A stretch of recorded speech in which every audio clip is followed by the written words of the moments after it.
और वो आजकल पिछले काफ़ी सालों से एक थ्योरी पे काम कर रहे हैं which is unified cognitive theory, और उसके अंदर वो पूरी दुनिया की को एक थ्योरी में, पूरी यूनिवर्स को एक थ्योरी में एक्सप्लेन करना चाहते हैं। विलियम जेम्स सिडिस ने न्यूयॉर्क टाइम्स को सू किया और पैसे भी लिए, लेकिन तकरीबन 44 इयर्स की एज के अंदर दुनिया का अब तक की रिकॉर्डेड हिस्ट्री का शायद सबसे हाईएस्ट आईक्यू वाला बंदा, उसकी डेथ हो गई।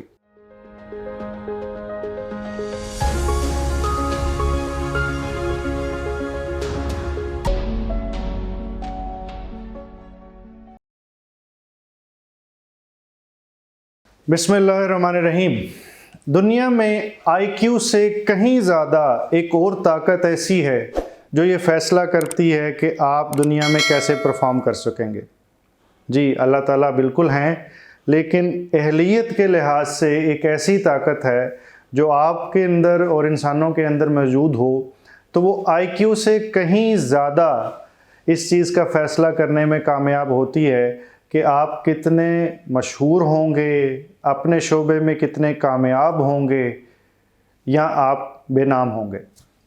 आज की वीडियो का टॉपिक इसी चीज़ पे होगा, और ये कौन सी चीज़ है जिसका मैं जिक्र कर रहा हूँ वीडियो के आखिरी हिस्से में मैं बताऊँगा। हमने वीडियोस का एक नया सिलसिला शुरू किया है जिसमें हम जिस्मानी सेहत के अलावा ज़हनी सेहत के ऊपर एक वीडियो करेंगे। ये वीडियो किताब, शख्सियत और किसी भी ऐसे मौजू पे होगी जो हमारे जहन की ग़िज़ा बन सके। दो कहानियाँ मैं इसमें आपको सुनाना चाहता हूँ, और वो दो कहानियाँ जो उनसी हैं दुनिया के इंटेलिजेंट तरीन लोगों की हैं। इनमें से एक शख्स का नाम है विलियम जेम्स सिडिस। शायद आर्ग्यूबली, यानी कि इसके बारे में बहस हो सकती है, विलियम जेम्स सिडिस को आज तक दुनिया में आने वाले लोगों में सबसे ज़्यादा आईक्यू वाला इंसान कहा जा सकता है। इसका आईक्यू तकरीबन 250 के करीब डॉक्यूमेंट किया गया, 240 भी कहते हैं।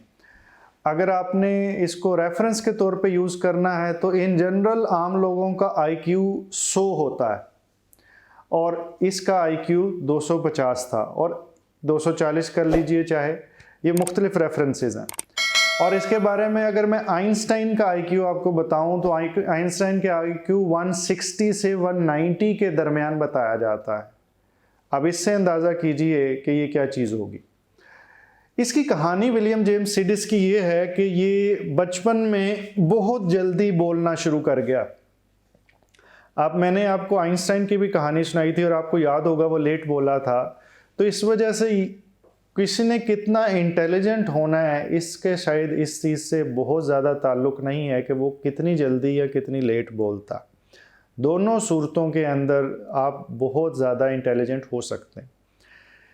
ये बच्चा चंद ही महीनों के अंदर, आने वाले दिनों में, जब इसकी उम्र तकरीबन 3 साल के करीब थी, तो ये ना सिर्फ अखबार पढ़ सकता था, ये तकरीबन 6 से ज़्यादा ज़बानें पढ़ने और बोलने के काबिल हो चुका था।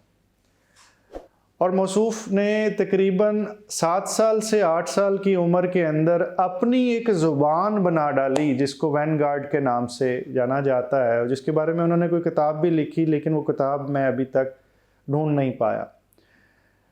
9 साल की उम्र में इन्होंने हार्वर्ड के अंदर प्रोफेसरशिप के लिए अप्लाई किया, और पढ़ने के लिए अप्लाई किया, लेकिन उन्होंने 11 साल की उम्र में इनको लिया, और तकरीबन 13.5 साल की उम्र में ये हार्वर्ड के अंदर प्रोफेसर्स, जिनके मेरे ख्याल पोते इनकी उम्र के बराबर थे, ये उनको 4th डायमेंशनल बॉडीज़ के बारे में लेक्चर लिया करते थे।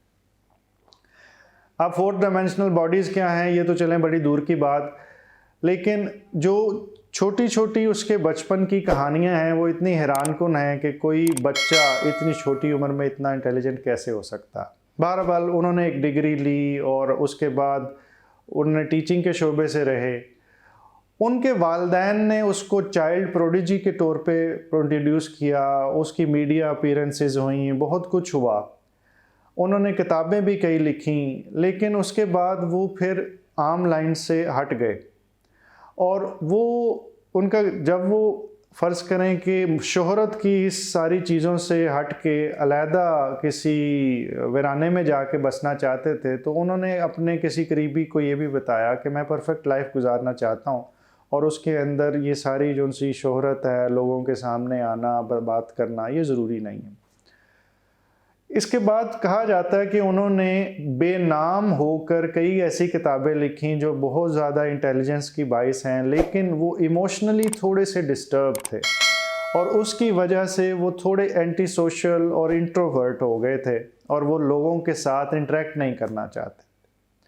इसके बारे में न्यूयॉर्क टाइम्स के वाले जो उनसे हैं वो जर्नलिस्ट, वो जाहिर है कि क्यूरियोसिटी और स्टोरी पैदा करने में उनका कोई सानी नहीं, तो उन्होंने एक खातून जर्नलिस्ट को ये ड्यूटी लगाई कि आप इनके पीछे जाएं और पता करें ये क्या करते हैं। मौसूफ जो उनसे हैं वो उनके पास गई, उन्होंने ढूंढ लिया उनको पहले, तो ये बड़ी हैरानी की बात है। उसके बाद फिर उन्होंने उनके बारे में जो आर्टिकल लिखा वो काफ़ी तज़हीक आमेज़ था। विलियम जेम्स सिडिस ने न्यूयॉर्क टाइम्स को सू किया और पैसे भी लिए, लेकिन तकरीबन 44 इयर्स की एज के अंदर दुनिया का अब तक की रिकॉर्डेड हिस्ट्री का शायद सबसे हाईएस्ट आईक्यू वाला बंदा, उसकी डेथ हो गई और उसकी वजह इंट्रासेरेब्रल ब्रेन के अंदर कोई ब्लीड थी।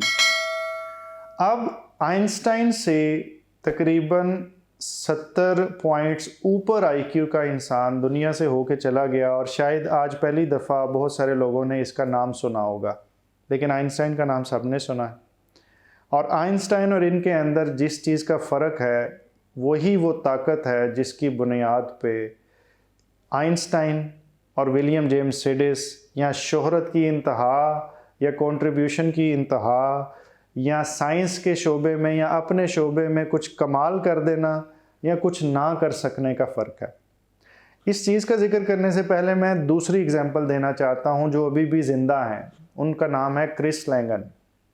ये अभी भी अमेरिका में ज़िंदा हैं और इनका आईक्यू 200 के करीब बताया जाता है। इनसे ऊपर भी कुछ आईक्यू के लोग रिकॉर्ड हो चुके हैं, लेकिन इनकी हिस्ट्री में इस वजह से सजेस्ट कर रहा हूँ कि इन्होंने अपनी ज़िंदगी के तकरीबन 20 साल एक पब में बाउंसर के तौर पे गुजारे।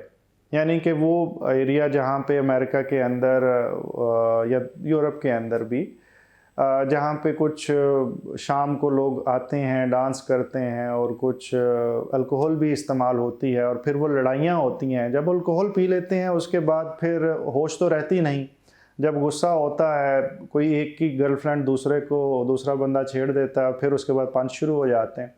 तो बाउंसर वो बंदा होता है जो उनमें से जो लड़ रहे होते हैं उनको उठा के बाहर फेंक देता है। 200 आईक्यू और जॉब बाउंसर की। इंटरेस्टिंग। इसके बाद इन्होंने और भी कई काम किए जो कंस्ट्रक्शन के थे, यानी कि तामीर के, और इन्होंने डिग्री अपनी पूरी नहीं की। अब वो क्या कर रहे हैं कि वो एक मिजूरी के अंदर उन्होंने तकरीबन 130 एकड़ ज़मीन जो उनसी है वो ख़रीदी है जब से उनको थोड़ी सी शोहरत मिली, और वो वहाँ पे उन्होंने अपने घोड़े रखे हुए हैं और घोड़ों के साथ उन्होंने कुछ जानवर रखे हुए हैं, अपनी बेगम के साथ वहाँ पे रहते हैं।